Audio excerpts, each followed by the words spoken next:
calculated rent appreciation, we just said what's the cash flow over 30 years. But rent should appreciate as well, because cost of living, what I paid for rent 30 years ago versus today is going to be very different. Right. And so you're going to have to put an appreciation on that of anywhere between 2 and 5% to get that true number in the Excel sheet. Of depreciation. But this is just as though rent doesn't go up. So it's going to be higher than that. And then value, this should be right. We did the PERT equation. Is $713,000, 493. So I've got this equity plus this cash flow, plus I was able to put other capital through depreciation and extra cash flow for use per year to build more assets during time. That's it. Is that 47.9% equivalent to cash on cash? So it's cash on cash, but some of it's veiled. So it's not cash on cash in my pocket, it's cash on cash within the asset and in my pocket.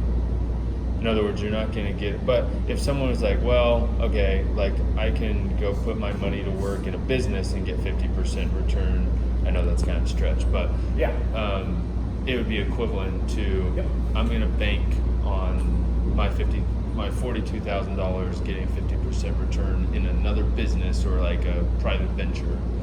Or like if to make an easier example, if I bought a stock for $100,000 and they paid me out $10,000 in the first year as a dividend, but the stock is now worth $137,000, I have a built-in 37% and 10% that came into my pocket as a dividend. That's more like it, because it's like I know that it's worth that, but I'm not seeing it. I only saw 10 grand. Gotcha. But it did have appreciation cycle of the 37% that would be right here. This is the ROI, not the cash on cash.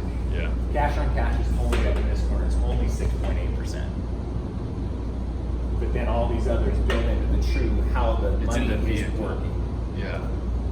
Which you can recognize when you sell, but then you're going to have capital gains potentially and sales transaction fees. So there's going to be a cost of sell, but there is in stocks as well. You pay a broker to trade. So those get added in at the time of the event. Yeah.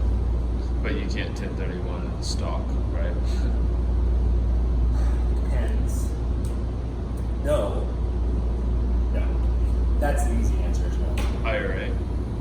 If you bought it with an IRA, maybe then you could. No, you can't 1031 an IRA because the IRA is a non-tax paying entity in and of itself.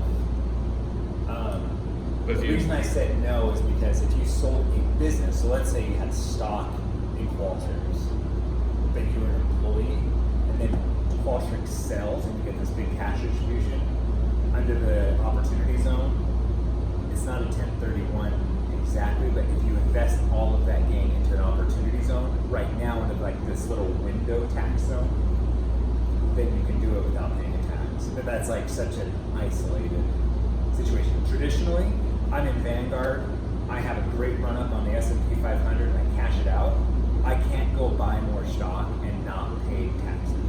When I cash out, I'm a taxable event. You can't 1031 exchange, just sell and then buy again. That's the value of real estate, or the advantage of real estate. You can just keep on. Questions? No. I think we'll watch this video again. Make sure I take it and get what we're doing here.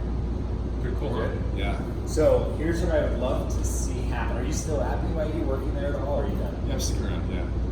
Are you in the finance department at all? Accounting. Do you know Doug Prowett?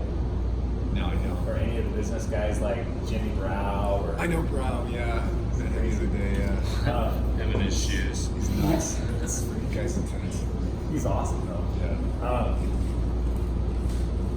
If you could get any professor to, do you think they would let Matt come in and share this, that you built it, and do, let me throw you a quick, like you're talking about real estate, let me show you the cool powers of real estate and how this works. And you get to go and practice it on a bunch of students and let them pepper you with student kind of questions of very smart people. Yeah, I'll get a buddy who, got some friends that are studying tax in the MAC, see if we can get them to peel this apart, maybe find more things to put into it, stuff like